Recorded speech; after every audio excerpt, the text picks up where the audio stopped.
Sometime last year, Isuzu Motor Philippines decided to give the Isuzu MU-X a minor facelift. And because it's a minor facelift, the changes are pretty minor too. So in this video, I'll run you through those little changes, but answer a more important question.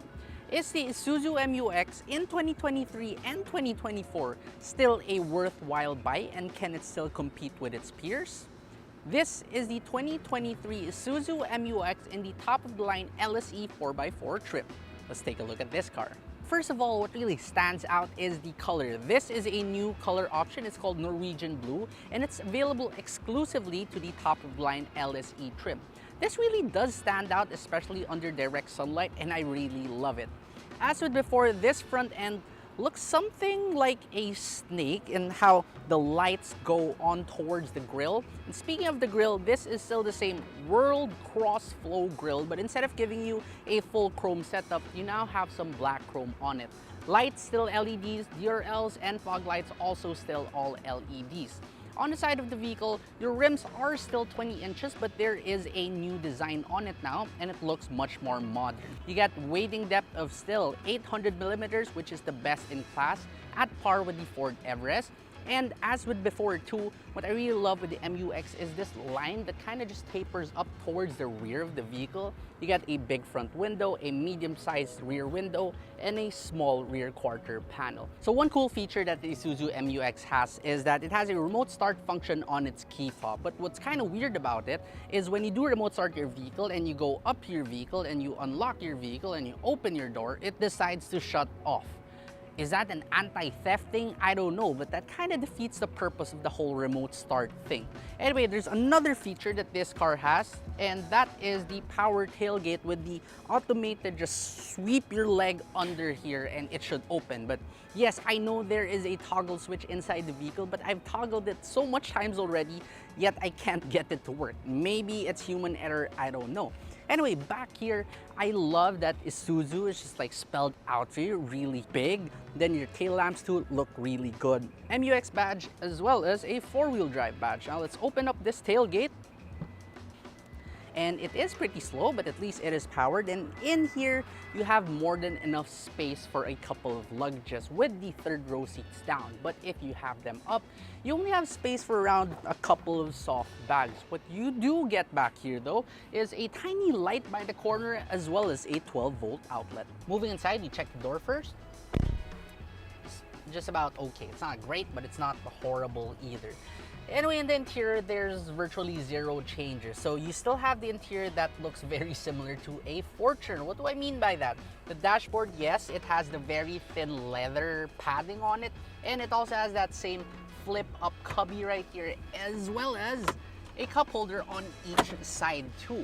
Now, for the rest of the interior, well, all I can say is it's very minimalist. There's really not that much here, and it's not very high-tech either. For example, your instrument cluster, it's a little bit too basic. You just have this like tiny screen by the center, and on the center of the dashboard you have this 10.1-inch touchscreen with Apple CarPlay and Android Auto plus a reverse camera. It's very responsive though, which is always a good thing, and this is made by AVT, and I kid you not, this is literally the only AVT head unit that you don't want to burn immediately upon getting it. Yeah. Anyway, moving down below, you have a dual zone climate control. You have lots of these piano black, which although they look good, they're scratch magnets, and this test unit being a couple of months old, it already has lots of scratches on it.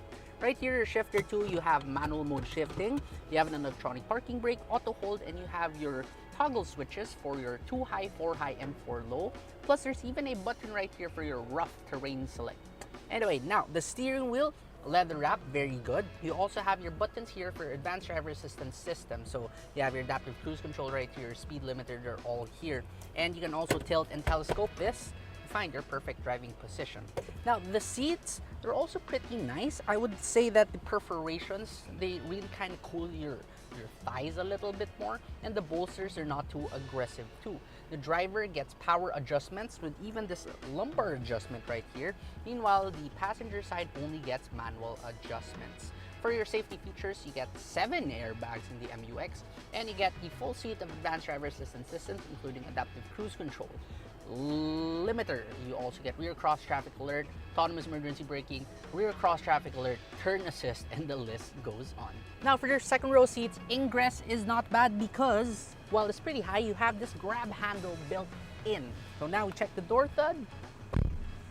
Yeah, also just about okay. Anyway, back here, space is not bad. You have just about enough legroom. This is my driving position, but I'm only 5'6" tall though. And headroom is also pretty good. But what I don't like about the back seats is, like, unlike most of its competitors, you can't really slide these seats forward to give space to the people at the third row. But what you can do though is recline it, and it goes pretty far back. Not bad. Anyway, other things you have here for your toys. You have this household outlet, it's a plug. Then you also have two USB-A ports, and you also get this center armrest with two cup holders or a storage cubby. Now, if you want to see 3 people in here, yes, it is doable because the floor, the center tunnel, it's not too high, but the car, it isn't the widest. But yeah, I think you're gonna be comfortable as long as the journey is like an hour or 2 at most. Finally, for the third row seats, they aren't the best, let's be honest. But if you're a little bit on the short side, or if you only have a short trip, then yeah, by all means, you can even stuff adults there at the back. Driving this vehicle honestly surprised me because growing up with the crosswind in the family, I always thought that Isuzu diesels are, number 1, indestructible, but number 2, very unrefined. But the MU-X is surprisingly refined. Let's talk about NVH suppression first. So when it comes to noise, the only noise that you would hear here is the slight diesel rumble, but nothing too different from the rest of the cars in its class. When you go on the highway, it's pretty quiet. Wind noise is well suppressed. Tire noise is also well suppressed.